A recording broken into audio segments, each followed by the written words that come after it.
Eu quero só fazer uma reflexão com vocês sobre a caminhada de um homem de Deus. Alguém que construiu uma história com Deus muito interessante. Ele é também chamado de o pai da fé de 3 religiões monoteístas. Ele é considerado o pai da fé do cristianismo, do judaísmo e do islamismo.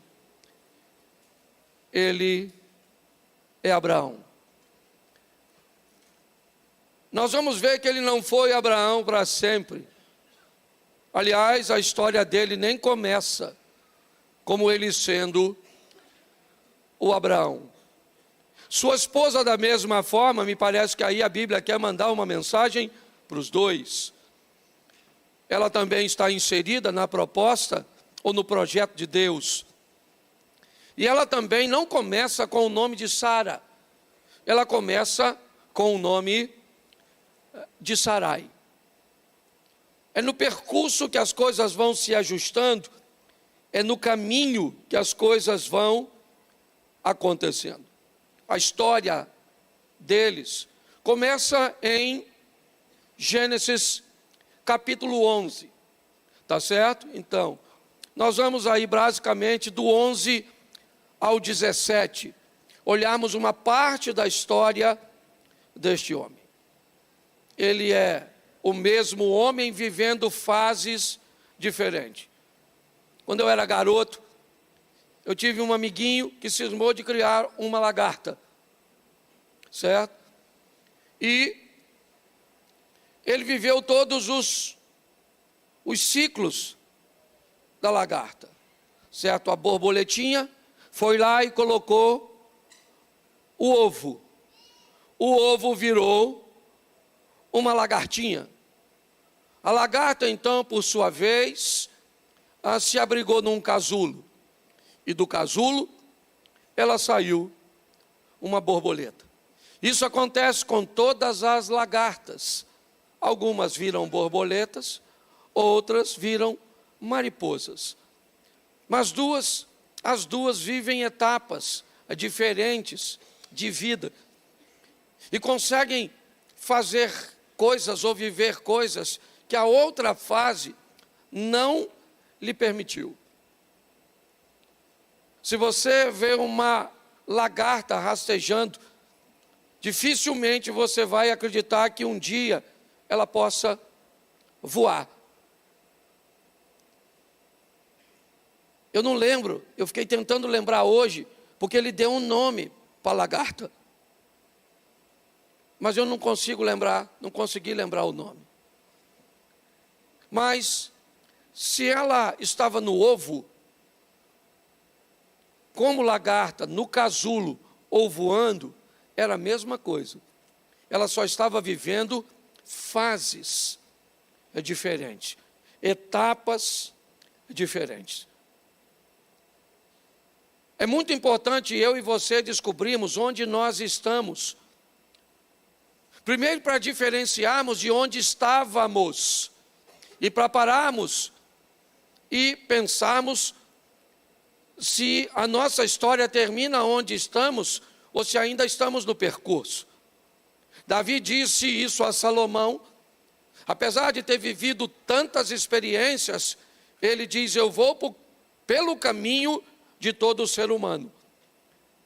Ele ainda está mesmo no final da vida, tendo novas experiências cujas quais ele nunca teve, como a usurpação do trono por seus filhos, a batalha e as guerras, certo? Que ele viveu no final de sua caminhada. Porque me parece que enquanto nós estivermos vivos, nós vamos estar inseridos nesse processo de termos a possibilidade de vivermos coisas novas em novas fases da nossa vida. O capítulo 24 do livro de Josué vai narrar um pouco da vida de Abraão. E eu vou começar com Abrão, certo? Com apenas um A, Abrão. Capítulo 24, verso 2. Então Josué disse a todo o povo: assim diz o Senhor Deus de Israel: antigamente, vossos pais, Tera, pai de Abraão, de Naor, habitaram da além do Eufrates e serviram a outros deuses. Feche os seus olhos. Senhor nosso Deus e Pai, em nome de Jesus, eis aqui a tua palavra. Continua falando conosco e usa-me como um canal de bênção, em nome de Jesus. Amém. Glória a Deus. Amém? Isso. Vamos começar por aqui, porque nós vamos entender o ambiente cujo qual esse homem foi criado. Ok? Ele foi criado por uma família de fé, por uma família religiosa, num ambiente politeísta na Mesopotâmia. Abraão é um garoto cujo qual o pai dele era alguém que acreditava em Deus, que tinha fé, ok? Essa é a grande verdade. Então ele cresceu como alguém de fé. Se a fé estava no lugar errado, não é isso que vem ao caso. Só quero que você entenda que ele não era um ateu, que ele é alguém, e o capítulo 11, certo? Vai descrever mais algumas coisas de Gênesis muito importantes. Mas Josué vai ser claro e vai dizer: quando vocês estavam da além do Jordão, do outro lado, do lado leste, certo? Quando vocês estavam daquele lado de lá, ou quando eles estavam da além, ok? Eles serviram a outros deuses. Então Abraão foi criado para ser alguém que ia nutrir a fé. Onde ela estava, se no espiritismo, não interessa, certo?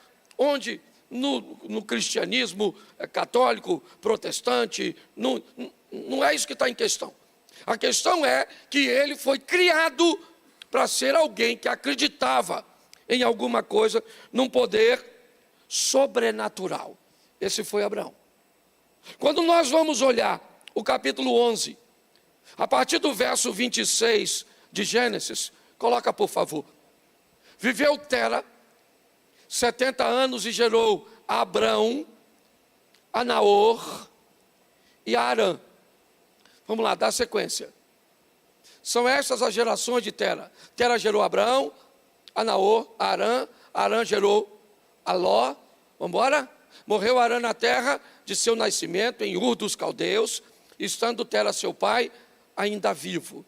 Abraão e Naor tomaram para si mulheres. Abraão, certo? A de Abraão chamava-se Sarai, a de Naor Milca, filha de Arã, que foi pai de Milca e Iscar. Vamos lá?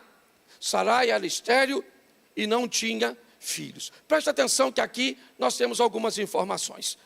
Nós temos a cidade natal desse camarada, então nós já sabemos que ele era idólatra, que a cidade natal dele era Ur, na Caldeia.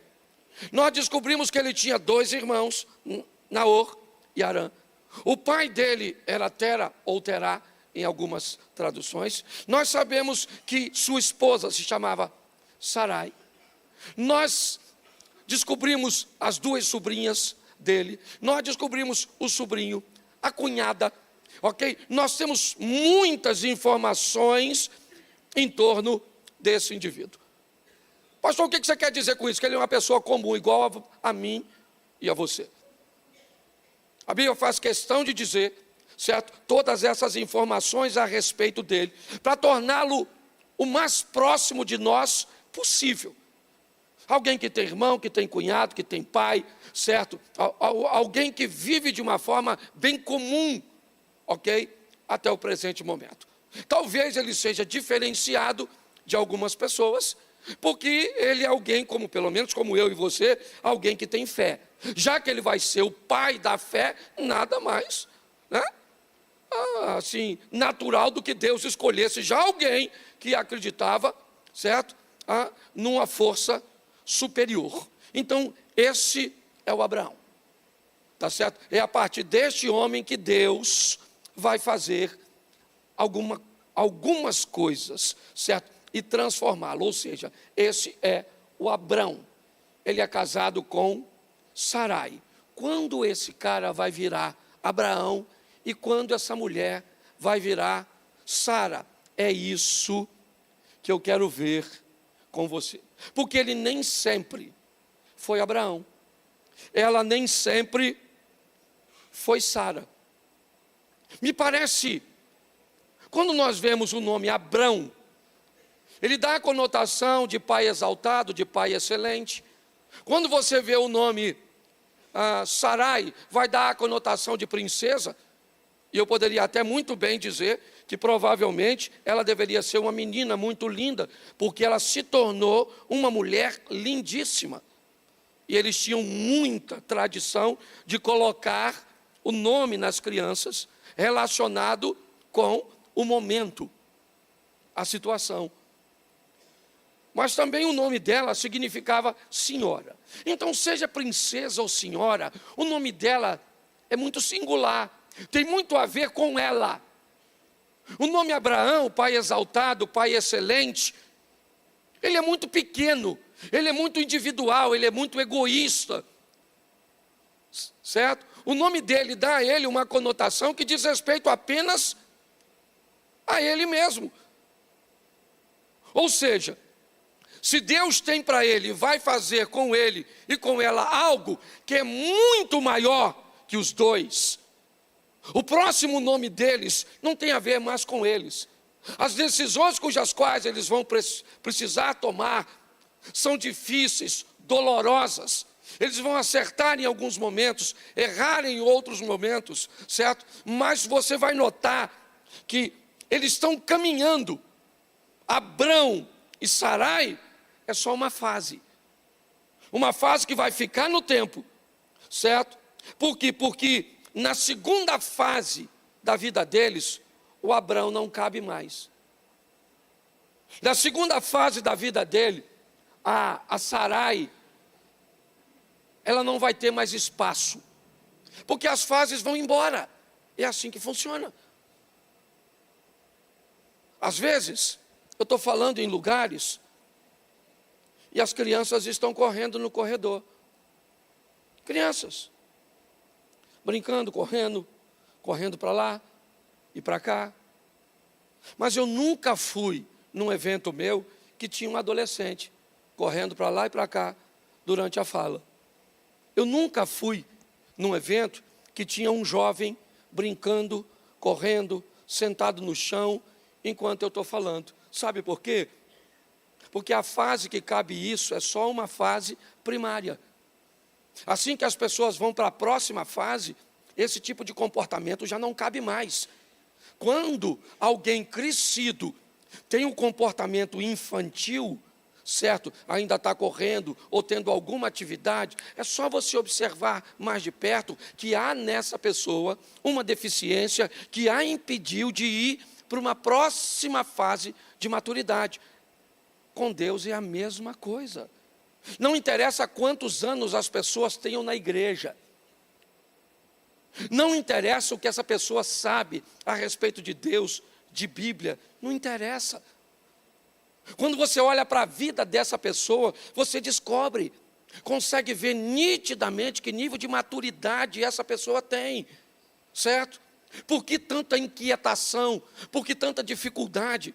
Porque muitas pessoas ficaram aprisionadas em fases da sua vida com Deus.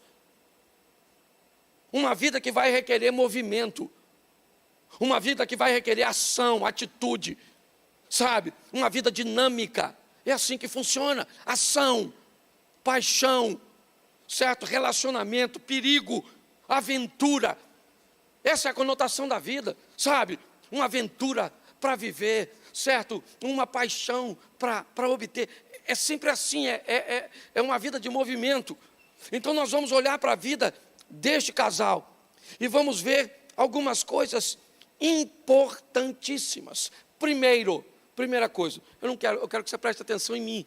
Esqueça, mais à frente eu te dou alguns textos, mas preste atenção. A primeira coisa que vai acontecer, Ur dos Caldeus vai ficar para trás. Para trás, acabou. O que Ur representa? Ur representa a cidade da idolatria. A vida antiga.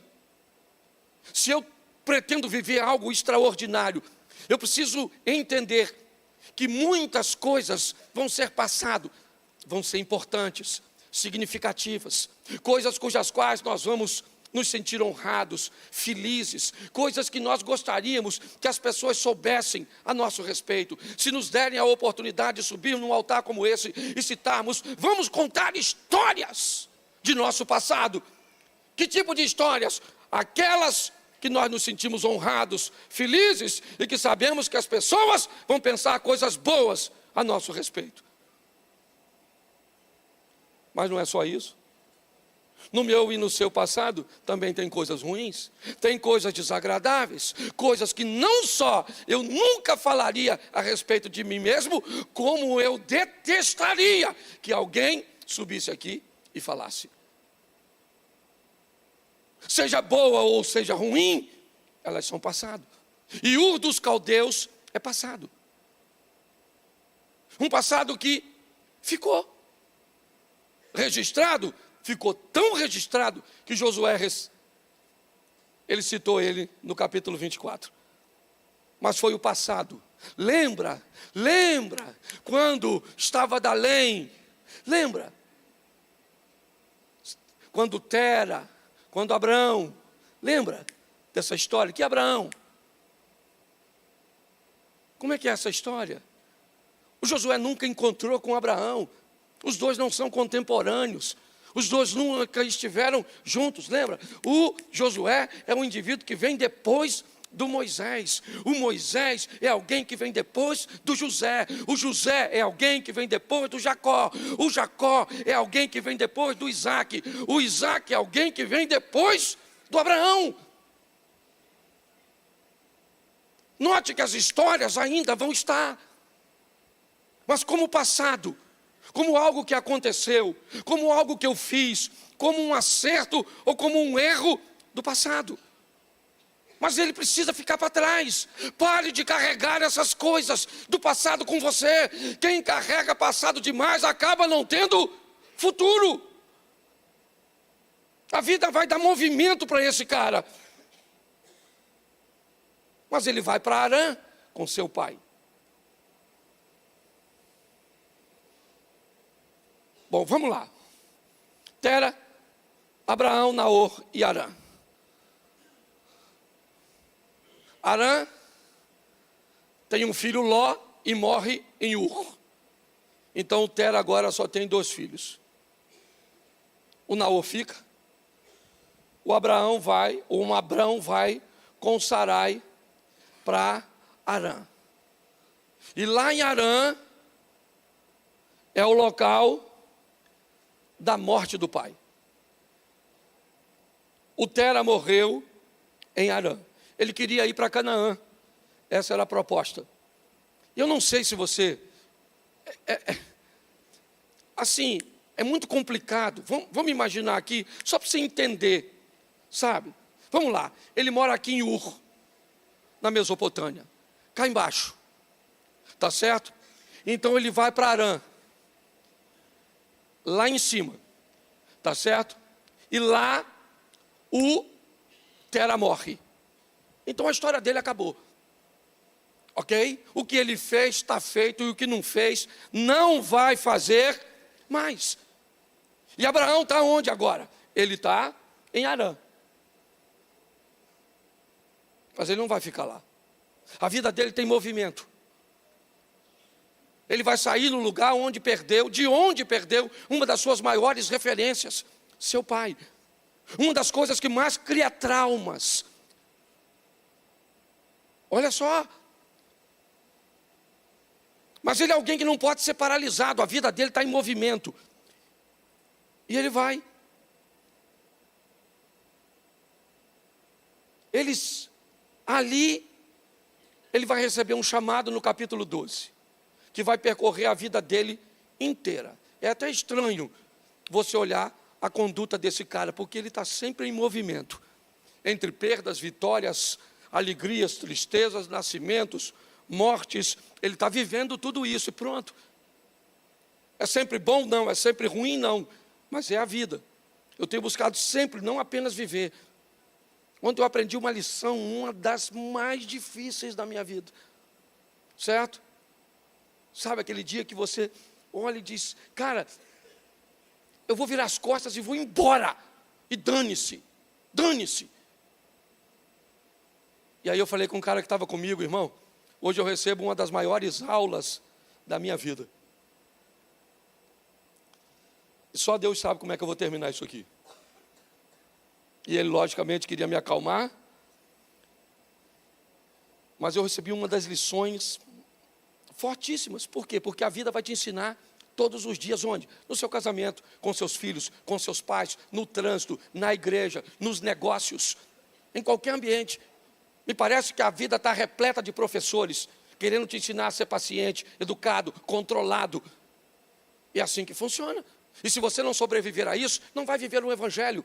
Porque o Evangelho nos manda amar pessoas difíceis. Porque amar pessoas fáceis é mais do que não é mais do que a sua obrigação. E ele está vivendo isso. E agora Deus diz para ele algo interessante no verso 12.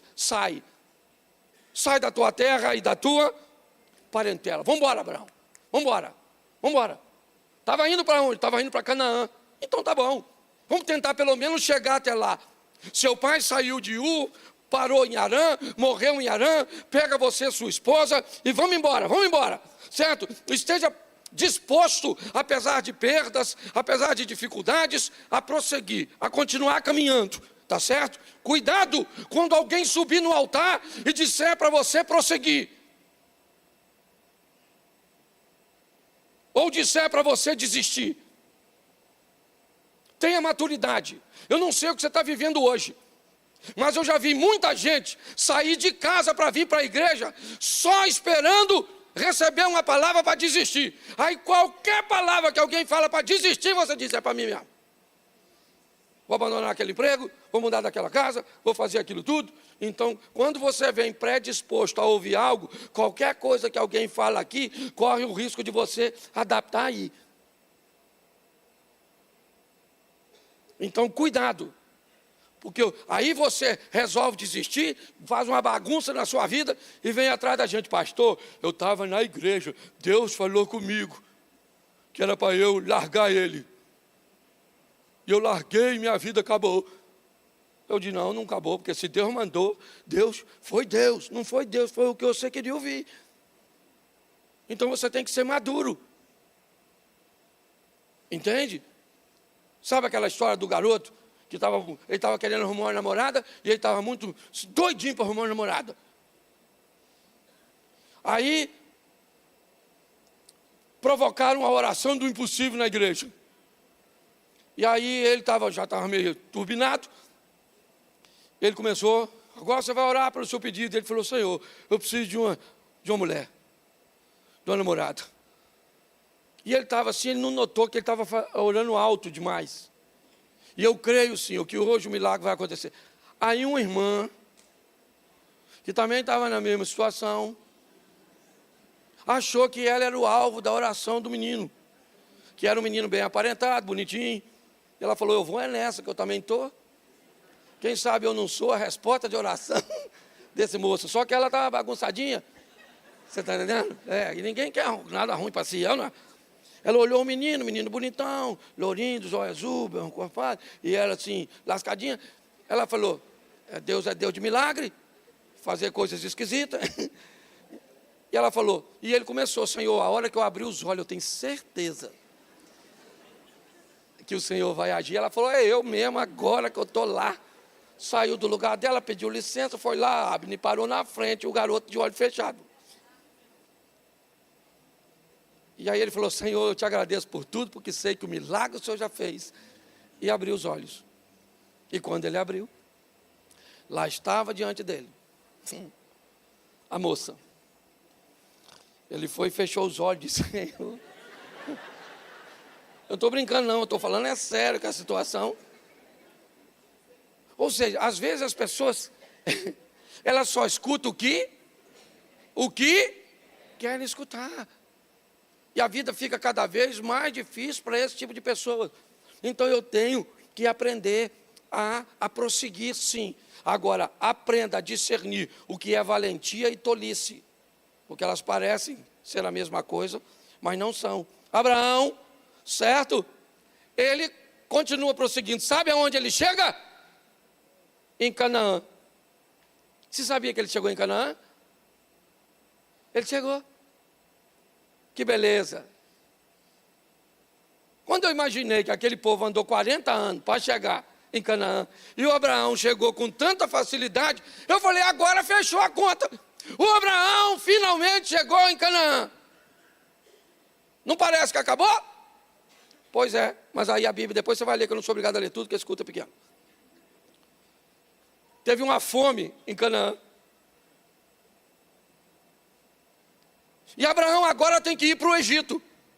O cara já chegou onde deveria chegar, pelo menos aparentava. E agora ele tem que ir para o Egito, certo? Para conseguir ter alimento. E ele é o pai da... Vai ser, né? Ainda não é. E quando ele está chegando no Egito, o que ele pensou? Minha mulher é Sarai. Sarai é uma princesa. Assim que eu chegar lá, os egípcios vão ficar de olho na minha mulher e vai me matar para ficar com ela. Então, eu estou com medo. O Abraão é o pai da... Mas ele está com... Por quê? Porque ele ainda não é o pai da fé. Ele ainda é Abrão. Ele ainda está no processo. Você está entendendo? Eu não sei quando chegou. Eu não sei o que você viveu. Eu não sei qual é a sua experiência com Deus. Mas pare de achar que a vida do outro é um padrão para a sua. Seja para menor, melhor ou pior. Pare. Entenda quem é você nesse ciclo. O cara já esteve em Canaã e agora está no Egito. E no Egito ele tem medo. Sabe o que ele pede? Pede para a mulher dele contar uma meia mentira. Ele é o pai da fé, usando um subterfúgio para esconder seu medo. Diga para eles que você não é minha esposa, você é minha irmã. E aí é que o negócio desastrou mesmo. Por quê? Porque ela era maneirona. O faraózão lá gostou dela, falou, é gata. Vou pegar, bota no meu harém. E ele é irmão dela. Então, dá dinheiro, gado, servo. Agora o Abraão falou, enriquei. Ele prosperou lá, sim ou não? Sim ou não? Mas cadê a mulher dele? A mulher dele está no harém do outro. E pior, agora ele não vai sair dali.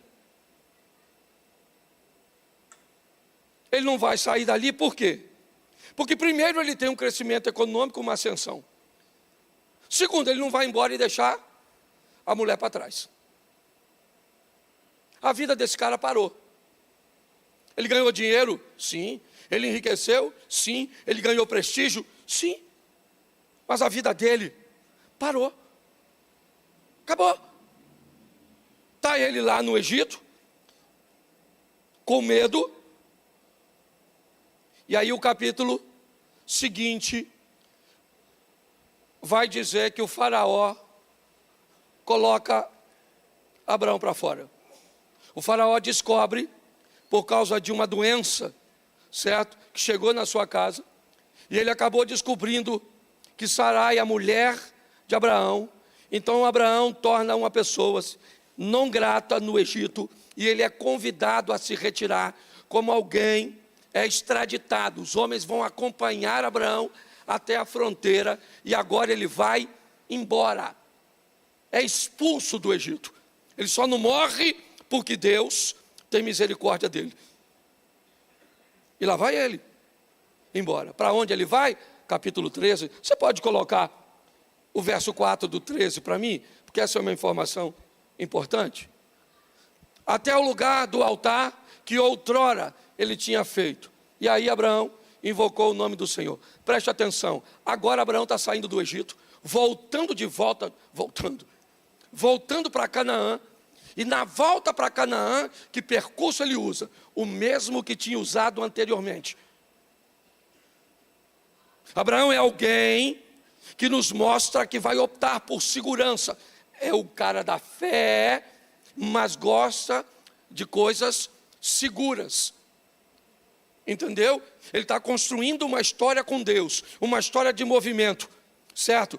Onde a idolatria ficou para trás, onde os traumas de paternidade ficam para trás, certo? Onde ele chega finalmente, onde acha que é o fim, que é seu destino, e aí algo acontece, vai ele para o Egito, e depois ele vai voltar para Canaã, por um caminho cujo qual ele já conhecia. É isso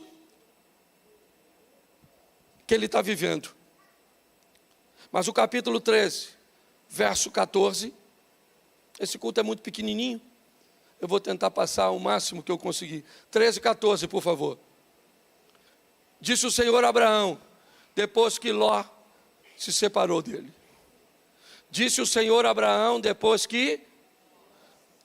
Versículo 1 do capítulo 12, sai da tua, e Ló foi com ele, era sobrinho. Enquanto Ló esteve com ele, Abraão vai ter sérios problemas.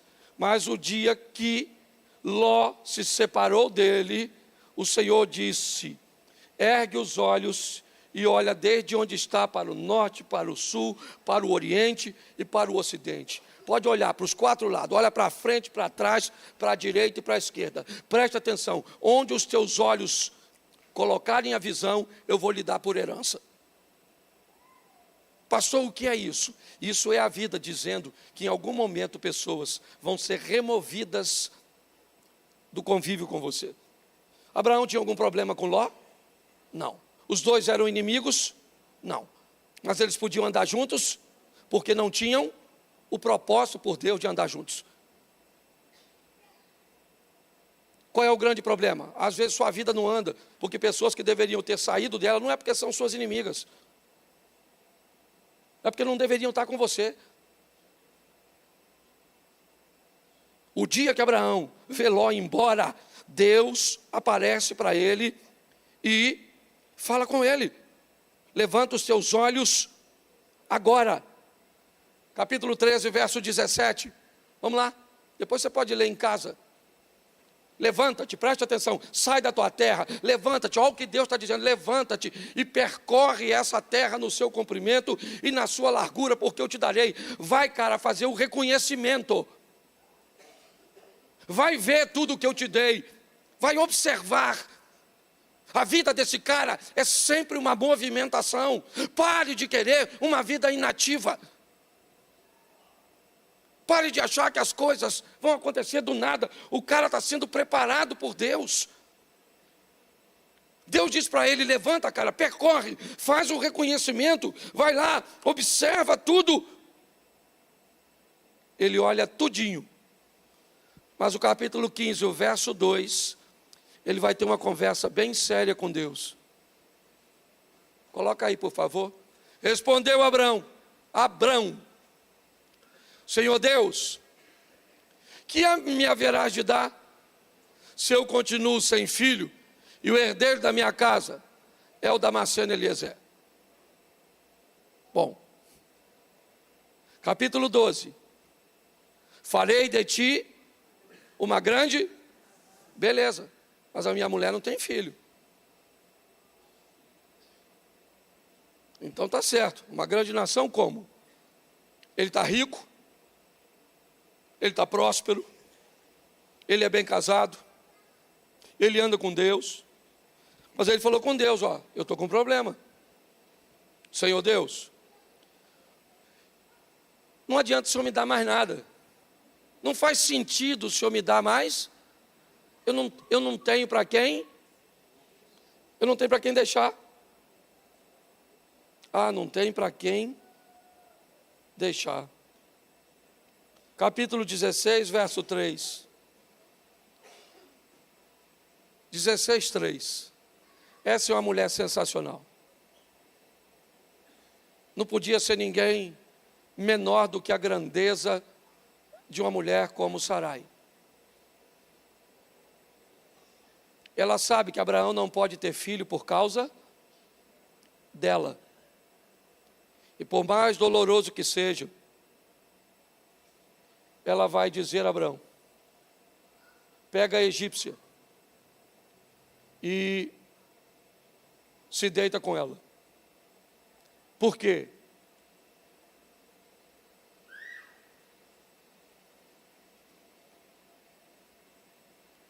Porque essa história já está se desenrolando há muito tempo.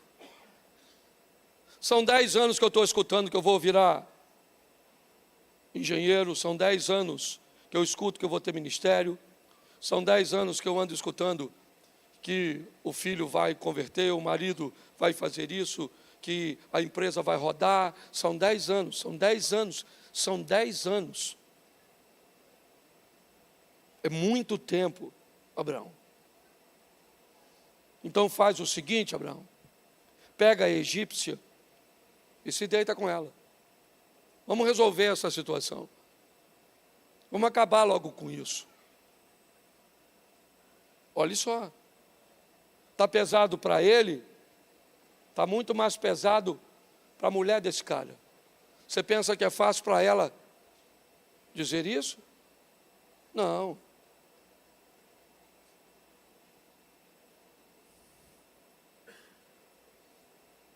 O faraó não teve nenhum ato íntimo com Sarai, ela só foi para o harém dele. Então pensa numa conversa de casal, os dois na tenda. Ah, Sara, ou Sarai, também eu vou pegar a egípcia. O faraó pegou você? Pare e pense. Pense a conversa dos dois, qual é a estrutura. Veja o que a vida está dando para esse casal. É muito bonitinho a gente vir aqui e trazer apenas as flores, os louros, mas o negócio é muito mais desafiador. Ela chama o marido com muita dor e disse: pega essa egípcia, essa menina, e se deita com ela. Vai lá, vai ter um filho com ela, já que eu não posso fazer isso.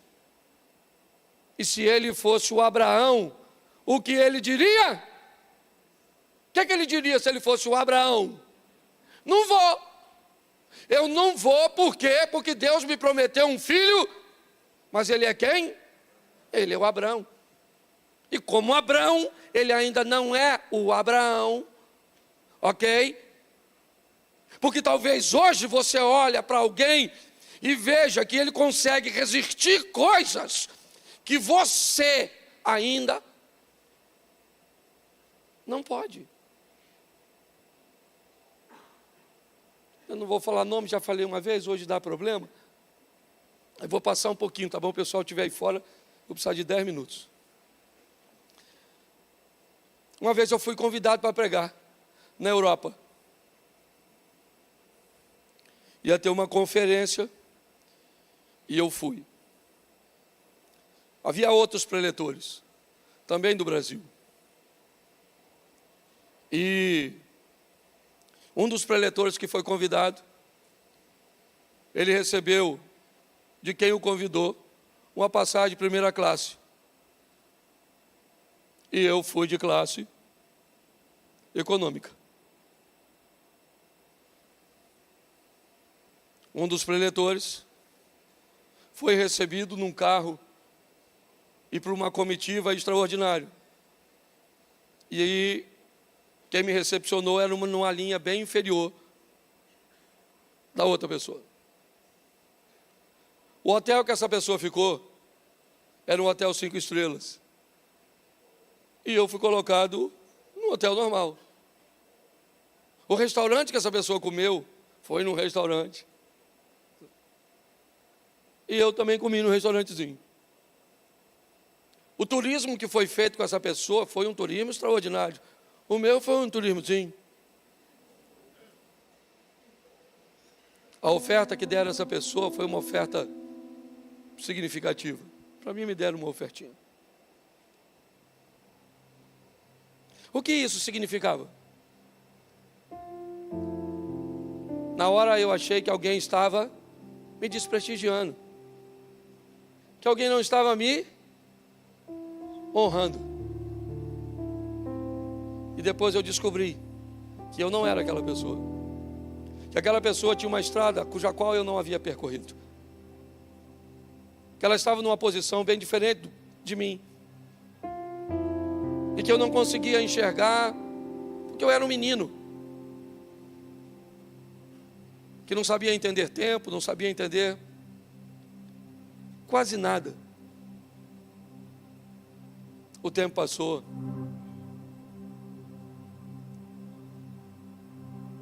e eu tive o privilégio de viajar novamente com essa pessoa. Viajamos na mesma classe, de primeira classe. Fomos recepcionados pela mesma comitiva. Ficamos hospedados no mesmo hotel. Acho que até financeiramente, a segunda vez, eu fui talvez até melhor recompensado do que essa pessoa. Mas eu nunca vou ser ela. E ela nunca será eu. É importante nós entendermos o nosso tempo, e que a vida está buscando construir alguém firme e forte em nós. No capítulo 17, no verso 5,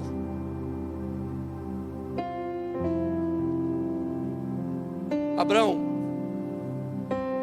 já não será o teu Abrão, já não será o teu nome, e sim Abraão, porque por pai de numerosas nações eu te constituí.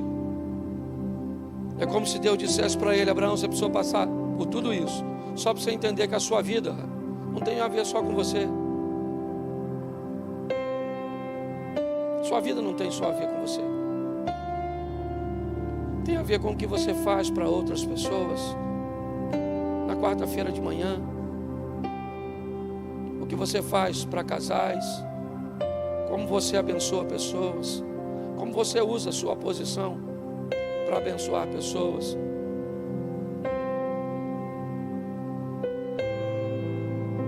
A vida de alguém não pode estar pautada somente nele.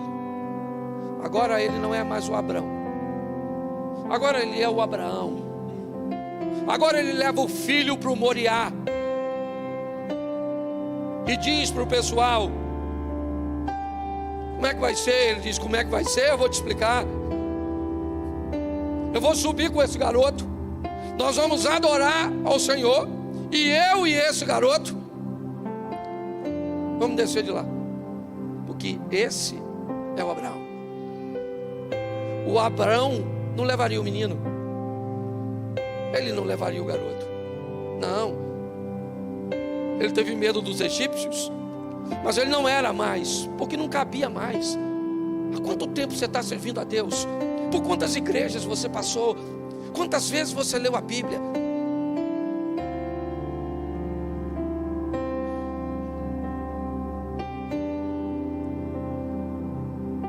Você ainda é Abrão? Não deveria ser mais. 10 versículos depois, verso 15: disse também Deus a Abrão, ou disse também Deus a Abraão: a Sarai, a tua mulher, já não lhe chamarás. Porém, agora ela não é uma princesa, ela não é uma senhora, agora ela é mãe de uma, porque não dá. Sabe por que a gente tem problema em casa com o casal, Abner? Porque é Abraão casado com Sarai, é Sara casada com Abrão. Ou pior, é um Abrão casado com a Sarai, que é pior ainda. certo? Quando o Abrão se torna Abraão, não pode ter mais Sarai na mulher dele. Ela tem que ser Sara. Ele é pai de nações, ela é mãe, porque ninguém é melhor que ninguém. Eu não sei se você já viveu uma competição na sua casa. Eu já. Eu não sei se você já viveu uma competição no seu namoro, no seu noivado. Eu não sei. Mas a maturidade precisa acontecer. Quando as fases vão mudando, eu gosto muito de falar de mim. Então eu olhei para a minha vida e lembrei quando eu era o Claudinho. Depois eu virei o Cláudio. Não. Eu não sou só Duarte. Eu sou o Cláudio. Não, meu segundo nome. Eu sou o Cláudio. Não, gente, meu segundo nome. Hã? Isso aí, é isso que eu quero que eles entendam. Você nem sabe. Se alguém dissesse assim: vou lá na igreja do pastor Cláudio Soares, você diria o quê? Quem é? Ou então diria: está errado, não é Soares, é? Mas eu sou Soares.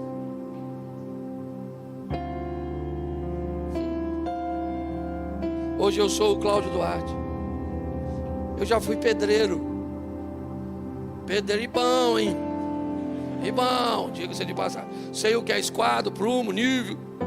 É o que muitos pedreiros aí nem sabem, nem ideia. Tem os irmãos que fazem uma piscina em pé.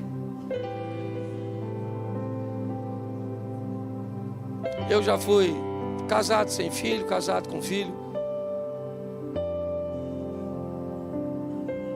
avô. Tudo isso são fases da minha vida. Cada uma delas me ensina. Cada pessoa que eu conheço me mostra para onde Deus está me levando. E a você também. Não dá para começar a vida sendo Abraão, sendo Sara.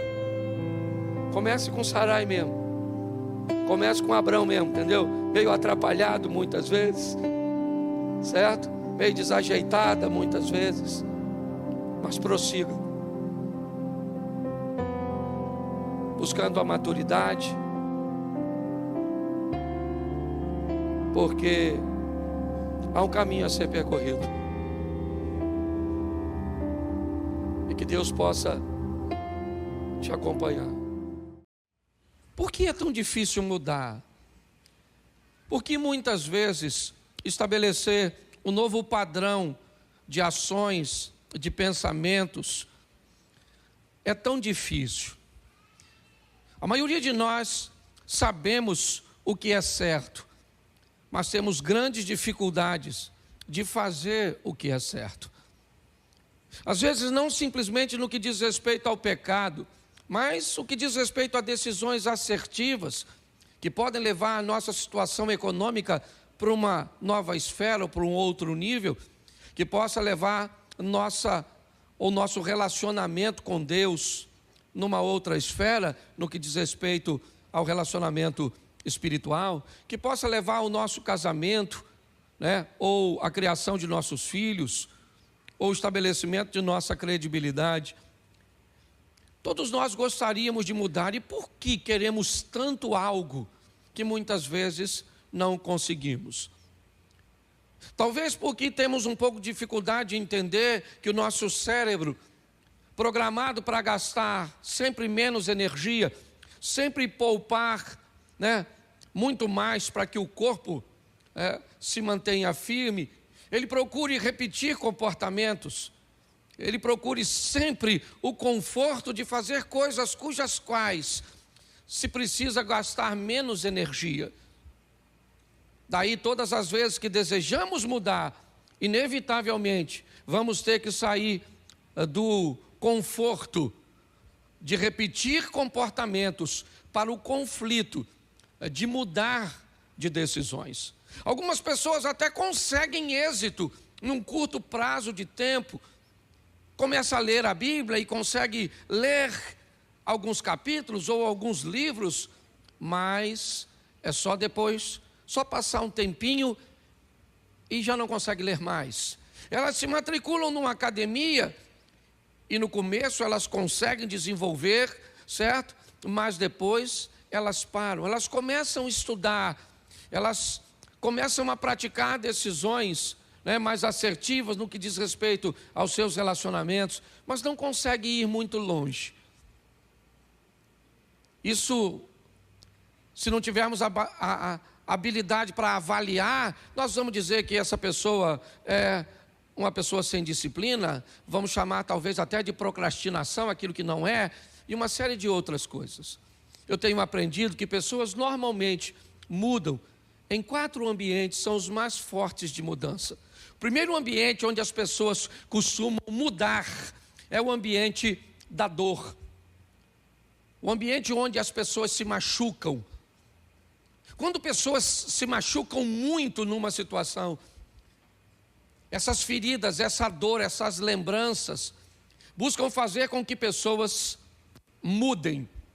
Nem sempre essas mudanças são positivas. Às vezes o trauma pode transformar uma pessoa de bem, uma pessoa boa, em alguém com mau comportamento. Mas é um ambiente de mudança, um ambiente de dor.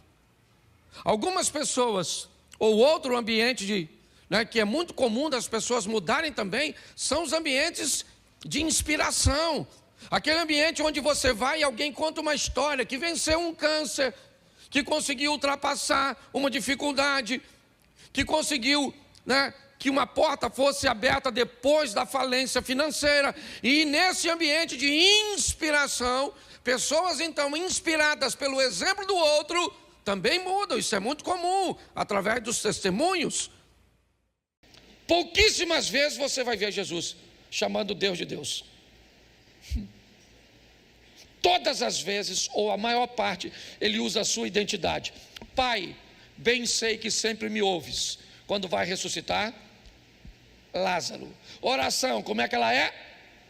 Pai nosso, meu, é o que ele está dizendo, nosso. Meu pai trabalha até agora e eu trabalho sempre, definindo a sua identidade. Por quê? Porque eu posso viver como filho de Deus ou como filho do diabo, porque o diabo também tem filho. A minha identidade é registrada no que eu faço. A árvore boa dá bons frutos, a árvore ruim dá frutos ruins. Minha identidade, ela é minha. Se minha esposa está perto de mim ou não, não interessa. Se eu estou em Xerém ou não, não interessa. Se eu estou num boteco onde todo mundo está tomando cachaça, ou estou dentro de uma igreja, não interessa. Eu tenho uma identidade. Ela está comigo na minha rede social. Ela está comigo se eu estou perto de gente que me conhece ou de gente que não me conhece. Quem eu sou? Eu sou filho de Deus onde? Em Xerém. Eu sou filho de Deus em qualquer ambiente, porque é a minha identidade. As pessoas vão dizer que eu sou palhaço, que eu sou rico, que eu sou aproveitador. E elas vão dizer tudo. E não tem problema, porque elas não sabem quem eu. Mas tem gente que acha que eu sou um astro. Tem gente que acha que eu sou famoso. Tem gente que pensa tanta coisa a meu respeito. Umas pensam coisas boas e outros pensam coisas, mas eu sei quem eu sou. Então você quer dar uma de coitadinha? Dê. Por favor, só não diga que é filho de Deus. Porque quando você resolve ser um coitado, você não está reconhecendo quem é seu pai. Você pode fazer besteira, sim ou não? Sim ou não? O filho pródigo também, mas lá no meio da besteira ele diz: na casa do meu pai. Você está com câncer, mas tem pai. Você está enfrentando uma crise no casamento, mas tem pai. Você está desempregado, mas tem pai. Seu marido não está te tratando bem, mas você tem pai. Pode não ter aqui nessa terra, porque às vezes é um dublê de pai. Mas pode dobrar seu joelho e falar com teu pai que está no céu. Você está entendendo? Você só precisa saber quem você é.